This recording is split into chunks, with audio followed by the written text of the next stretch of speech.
जय श्रीमन नारायण। जो टिप्पणी मैं देने जा रहा हूं वह रामानुज दास श्रीमन गट्टू वेणुगोपाल स्वामी द्वारा दी गई है।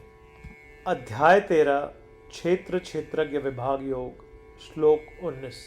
प्रकृतिं पुरुषं चैव विद्धि अनादि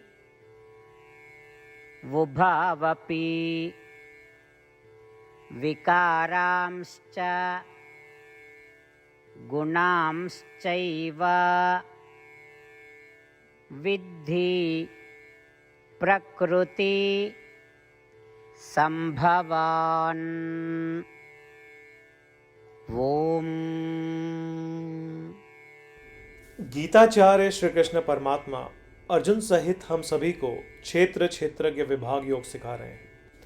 परमात्मा कह रहे हैं, अर्जुन, प्रकृति का कोई आदि नहीं है, इसकी उत्पत्ति अज्ञात है। इस सृष्टि में जितने भी शरीर दिखाई देते हैं वे सब प्रकृति के ही रूप हैं। इन शरीरों में रहने वाली आत्मा का भी कोई आदि नहीं। कामना, द्वेष, ईर्ष्या आदि रूप जो कर्म बंधन का कारण बनते हैं वे प्रकृति से अर्थात शरीर से उत्पन्न होते हैं। इसी प्रकार श्लोक 7 से 12 में वर्णित सभी गुण जो कर्म बंधन को दूर करने के लिए आवश्यक हैं वे सभी प्रकृति से ही उत्पन्न होते हैं। इस प्रकार कर्म बंधन के कारण और उसे दूर करने के साधन दोनों ही शरीर से ही उत्पन्न होते हैं। इससे स्पष्ट होता है कि हमें किसी ने नहीं बनाया है। हम शाश्वत हैं और हमारे शरीर के साथ हमारा संबंध भी शाश्वत है। श्री कृष्ण परमात्मा की शिक्षाओं का ध्यान करते हुए आइए हम श्लोक 7 से 12 में सूचीबद्ध गुणों को अपनाने का प्रयास करें। श्री कृष्ण परमात्मा या श्रीमन नारायण के प्रति समर्पण करके अपने जीवन को सार्थक बनाने के लिए काम करते हुए आइए हम श्री कृष्ण परमात्मा के शब्दों को श्लोक के रूप में दोहराने के लिए प्रतिबद्ध हों। प्रकृतिं पुरुषं चैव विद्धि अनादि वुभावपि विकारांश्च गुणांश्चैव विद्धि प्रकृति संभवान्। श्रीमद् भगवद गीता का संपूर्ण सार श्री कृष्ण परमात्मा द्वारा अध्याय 18 श्लोक 65 से 70 में 8 कार्य करने के लिए दिया गया है। श्री कृष्ण कहते हैं, मुझे वे लोग पसंद है जो इन 8 बातों का पालन करते हैं। मैं उन भक्तों की हर प्रकार से रक्षा करूंगा। श्री कृष्ण परमात्मा द्वारा बोली गई संपूर्ण भगवद गीता को सुनने के बाद अर्जुन कहते हैं, करिष्ये वचनम तव, जिसका अर्थ है, कृष्ण मैं वैसा ही करूंगा जैसा आप कहेंगे। यही कारण है कि श्री कृष्ण ने अर्जुन को सभी प्रकार की सफलताएं और जीत प्रदान की है। आइए परमात्मा को वचन दे कि हम इन 8 कर्मों का पालन करेंगे। ऐसी कोई पूजा, तप या यज्ञ नहीं है जो परमात्मा को यह शब्द देने से बढ़कर हो। मैं कहूंगा कि ये 8 प्रतिज्ञाएं हमें करनी चाहिए। कृपया आप सभी इन्हें अपने दिल और दिमाग में सोचें। इस प्रकार श्री कृष्ण को अपना वचन देते हुए आइए हम सभी श्री कृष्ण के सुंदर चेहरे को खुशी से चमकते हुए देखें और आनंद का अनुभव करें। जय श्रीमन नारायण। ये है हमारे 8 वचन। हमारा पहला वचन, हे श्रीमन नारायण, जैसा आपने निर्देश दिया मैं हमेशा आपका ध्यान करूंगा और आपके बारे में सोचूंगा। हमारा दूसरा वचन, हे श्रीमन नारायण, जैसा कि आपने सलाह दी मैं हमेशा आपका भक्त रहूंगा।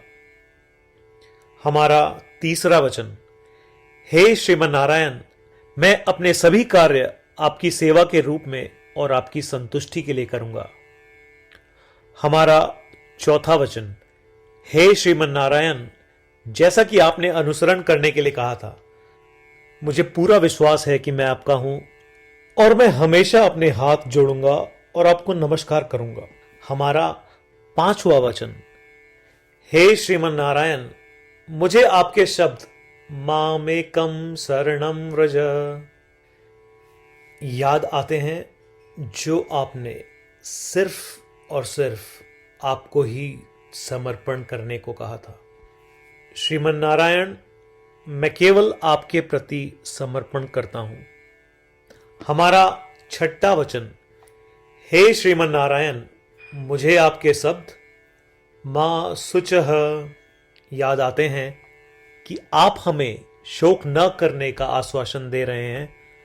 मैं अब शोक नहीं करूंगा।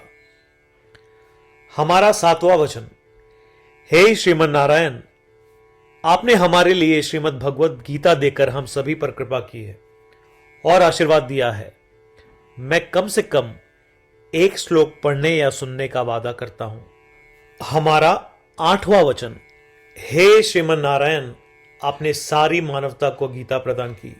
मैं गीता में आपके दिव्य शब्दों को उन भक्तों तक फैलाने का प्रयास करूंगा जो गीता से अपरिचित हैं। हमने अभी अभी परमात्मा को 8 वचन दिए हैं। प्रतिदिन श्रीमन नारायण को यह वचन देना कि हम वैसा ही करेंगे जैसा वे कहेंगे, अपने आप में एक महान पूजा है। आइए हम उसे अपने अटल विश्वास के साथ अपना वचन दें। श्रीमन नारायण करिष्ये वचनम तव, जिसका अर्थ है, श्रीमन नारायण, मैं आपके निर्देशों के अनुसार कार्य करूंगा। सर्वम श्री कृष्णार्पणमस्तु। जय श्रीमन नारायण। प्रकृतिं पुरुषं चैव विद्धि अनादि उभावपि विकारांश्च गुणांश्चैव विद्धि प्रकृति संभवान्। ओम।